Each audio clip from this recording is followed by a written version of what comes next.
Blood and water, a desert redemption. The sun had turned the New Mexico desert into a furnace when Marcus Webb first saw her. Chains, not rope chains. They'd wrapped her wrists in iron and suspended her from an old mining scaffold, left to bake under a sky that showed no mercy. Her name was Ayanna Rivers, and even half dead, she stood defiant. Marcus had been tracking stolen cattle for 3 days. He'd expected to find tracks, maybe an abandoned camp. Instead, he found this a woman built like she'd been carved from the red rock itself. Dark hair plastered to her face with sweat, eyes still burning with something that refused to die. "Water," she rasped. Not a plea. A statement. Marcus should have kept riding. A former U.S. Marshal with more ghosts than memories had no business stopping for trouble, especially trouble that involved the Garrett brothers and their land-grabbing operation. But something in those eyes reminded him of the man he used to be, before the badge became too heavy to wear. He dismounted. "The Garretts do this?" Marcus asked, though he already knew the answer. "They want the canyon springs," Ayanna said, each word costing her. "My people have protected those waters for generations. The Garretts think chains and heat will make me talk." Marcus studied the landscape. Fresh tracks, 4 riders, maybe 5. They'd be back to check if the desert had finished their work. He had maybe an hour, probably less. "Those springs," Marcus said, pulling out his tools to work the chains. "They worth dying for." For the first time, something like a smile crossed Ayanna's cracked lips. "That's the question, isn't it? What's worth dying for?" She met his eyes. "But I think you already know the answer to that. Otherwise, you wouldn't have stopped." The chains fell away with a metallic clang that echoed across the emptiness. Ayanna's legs buckled, but she caught herself on the scaffold, refusing Marcus's outstretched hand until she'd steadied herself. "Proud," Marcus muttered, handing her his canteen. "Alive," she corrected, drinking carefully. "Pride keeps you breathing when everything else says quit." Thunder rumbled in the distance, not a storm, but horses. Marcus's hand dropped to his Colt. Ayanna straightened, grabbing a length of the chain that had held her. "You don't have to stay," she said. "I know. The Garretts won't stop. They want those springs, they want me dead, and now they'll want you dead too." Marcus checked his ammunition. 6 rounds. "Then I guess they'll have their hands full." The riders came fast, 3 Garrett brothers and 2 hired guns. They saw the empty scaffold and pulled up short, confusion turning to rage when they spotted Marcus and Ayanna among the rocks. Marshal Webb, the eldest, Garrett, Clayton, spat the title like a curse. "Heard you'd gone soft? Hiding out here playing cowboy." "Heard you'd gone from ranching to murder," Marcus called back. "Times change, Clayton. That woman's on our land. She's a thief and a trespasser." Ayanna stepped forward, chain wrapped around her fist.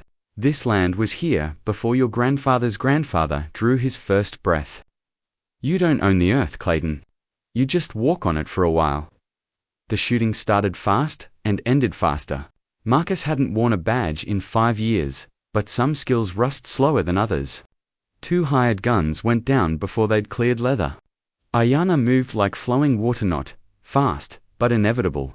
She took down the youngest Garrett with her chain. A sweeping strike that dropped him hard. Clayton and his middle brother, Owen, scattered into the rocks. The desert swallowed the sound of retreating beats. In the settling dust, Marcus and Ayanna stood breathing hard. Blood on stone. Smoke in the air. The same old story the West had been telling since the first white man decided empty land was his for the taking.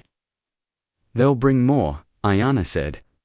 "Always do," Marcus agreed.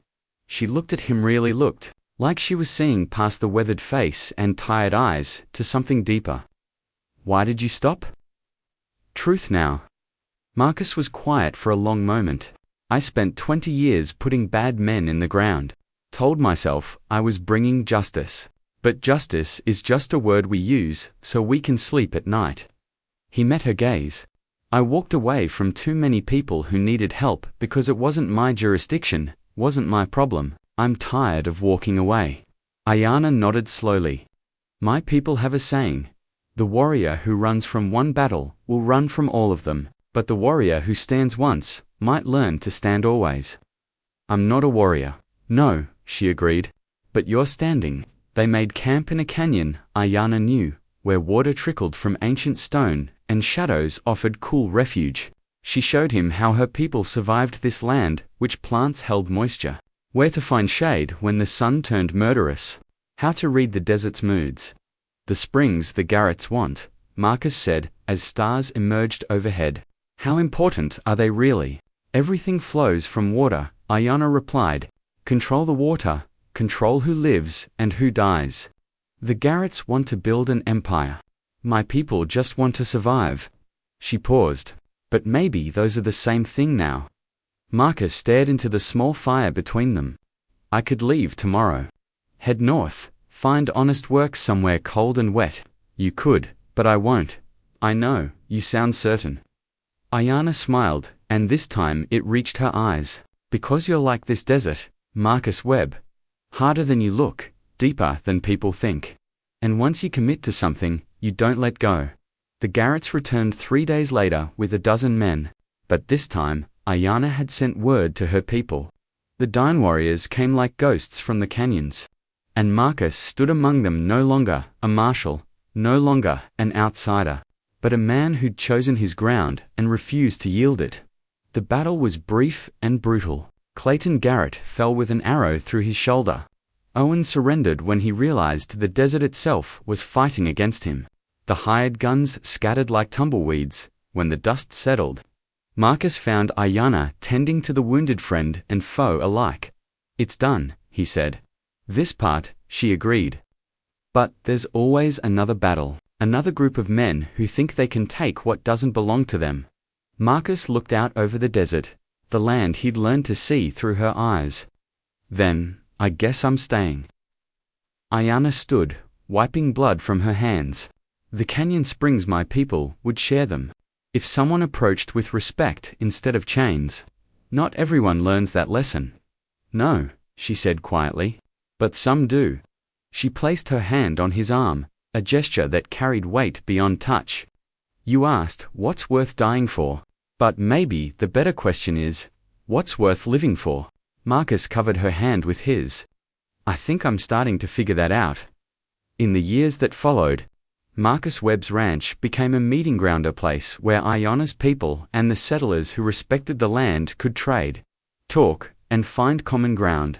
The springs remained protected, not by chains or guns, but by understanding that some things belong to everyone and no one.